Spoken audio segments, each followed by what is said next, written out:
Here's our first read aloud. It's called Library Lion. It is written by Michelle Knudsen and illustrated by Kevin Hawks. Library Lion, I wonder what this story is going to be about. There is a lion character, and I would love your help when I'm reading. Every time the lion roars, please help me out. I want to hear your roars as loud as you can.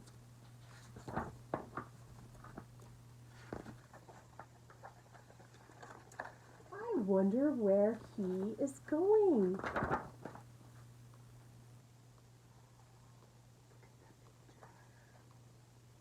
He's going right up those steps. Look at this picture. I bet they're wondering where he's going. Don't you wonder where he might be going? It says, one day a lion came to the library. He walked right past the circulation desk, which is where you check in and out library books, and up into the stacks. And stacks is another word for bookshelves in a library. Mr. McBee ran down the hall to the head librarian's office. Miss Merriweather, he called. No running, said Miss Merriweather without looking up. But there's a lion, said Mr. McBee, in the library. Is he breaking any rules? Asked Miss Merriweather. She was very particular about rule breaking. Well, no, said Mr. McBee. Not really. Then leave him be. The lion wandered all around the library. He sniffed the card catalog. He rubbed his head against the new book collection.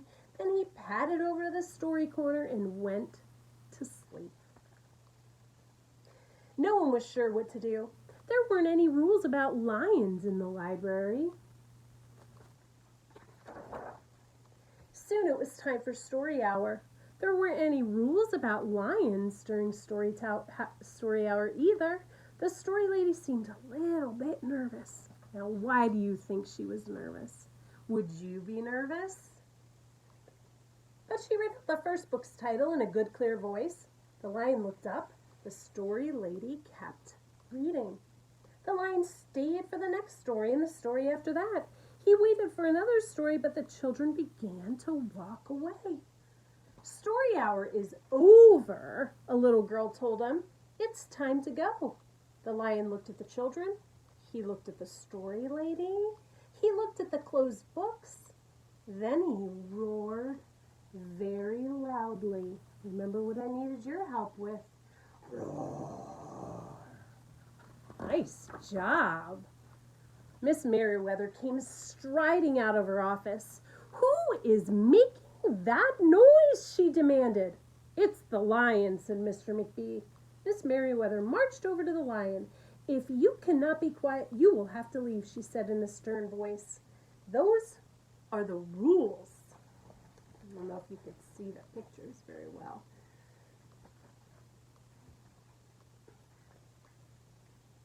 The lion kept roaring. He sounded sad.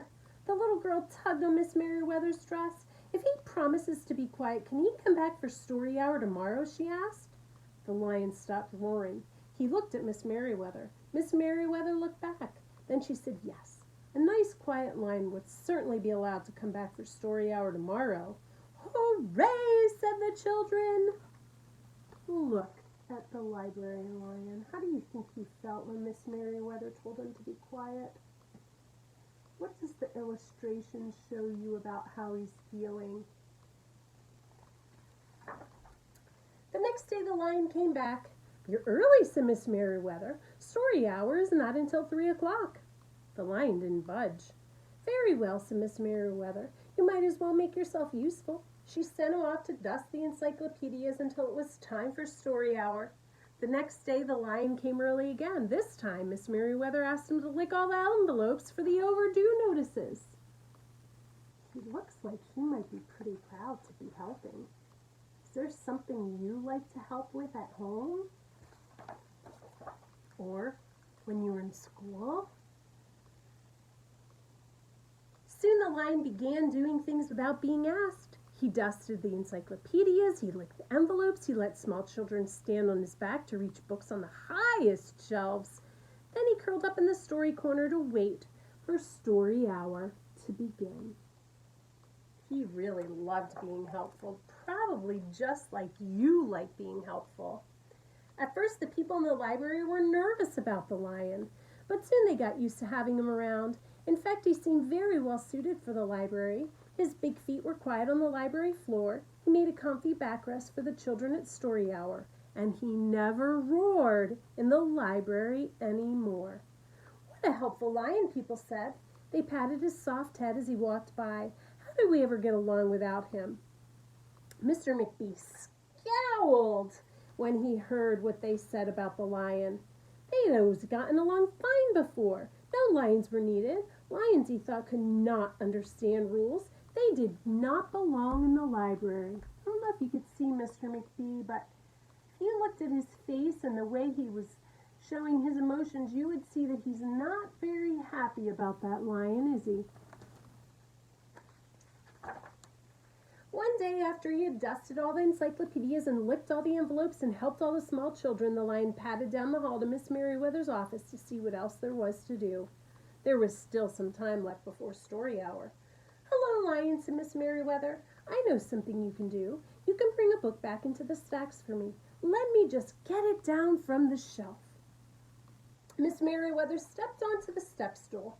The book was just out of reach. Miss Merriweather stood on her toes. She stretched out her fingers. "Almost there," she said. Then Miss Merriweather stretched a little too far. I bet you can make a prediction about what might happen.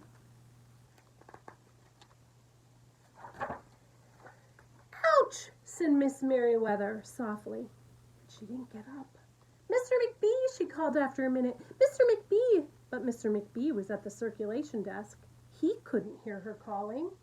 "Lion," said Miss Merriweather, "please go and get Mr. McBee." The lion ran down the hall. "No running," said Miss Merriweather. But you know he was running because he wanted to what? Help her, right? The lion put his big front paws on the circulation desk and looked at Mr. McBee. "Go away, Lion," said Mr. McBee. "I'm busy." The lion whined. He pointed his nose down the hall toward Miss Merriweather's office. He's trying so hard to follow the rules. Mr. McBee ignored him. Finally, the lion did the only thing he could think of to do. He looked at Mr. McBee right in the eye. Then he opened his mouth very wide, and he roared the loudest roar he had ever roared in his life. Uh-oh. Mr. McBee gasped.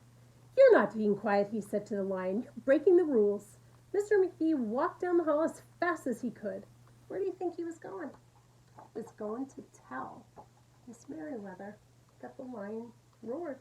The lion didn't follow him. He knew he had broken the rules.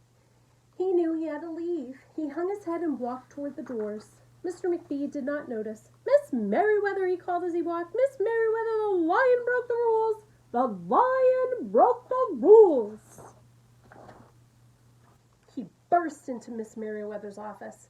She was not in her chair. "Miss Merriweather?" he asked. "Sometimes," said Miss Merriweather from the floor behind her desk, "there's a good reason to break the rules, even in the library. Now please go call a doctor. I think I've broken my arm."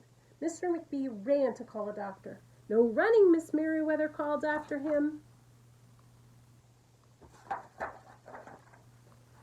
The next day things were back to normal, almost. Miss Merriweather's left arm was in a cast. The doctor had told her not to work too hard. "I will have my lion to help me," Miss Merriweather thought. But the lion did not come to the library that morning. At 3 o'clock, Miss Merriweather walked over the story corner. The story lady was just beginning a story for the children, and the lion was not there. People in the library kept looking up from their books and computer screens, hoping they would see a familiar furry face. But the lion did not come that day. The lion did not come the next day, or the day after that. One evening, Mr. McBee stopped by Miss Merriweather's office on his way out. "Can I do anything before I go?" he asked. "No, thank you." She was looking out the window. Her voice was very quiet, even for the library. How do you think she's feeling right now? Who is she thinking about? Look at that picture. It really helps us understand what she's feeling, doesn't it? Mr. McBee frowned as he walked away. He thought there was probably something he could do for Miss Merriweather. After all, what do you think he's going to go do? Mr. McBee left the library, but he didn't go home. He walked around the neighborhood. He looked under cars. He looked behind bushes. He looked in backyards and trash cans and tree houses. What was he looking for? Finally, he circled all the way back to the library. The lion was sitting outside looking in through the doors. "Hello, Lion," said Mr. McBee. The lion did not turn around. "I thought you might like to know," said Mr. McBee, "that there's a new rule at the library. No roaring unless there's a very good reason. Say if you're trying to help a friend who's been hurt, for example." The lion's ears twitched. He turned around, but Mr. McBee was already walking away. The next day, Mr. McBee walked down the hall to Miss Merriweather's office. "What is it, Mr. McBee?" asked Miss Merriweather in her new, sad, quiet voice. "I thought you might like to know that there's a lion in the library." Miss Merriweather jumped up from her chair and ran down the hall. Mr. McBee smiled. "No running," he called after her. Miss Merriweather didn't listen. Sometimes there was a good reason to break the rules, even in the library. The end. Now I know that was a really long story and you sat so long and patiently listening to it for me. Now I need you to get up and I need you to walk around in the room you're in right now just like a lion.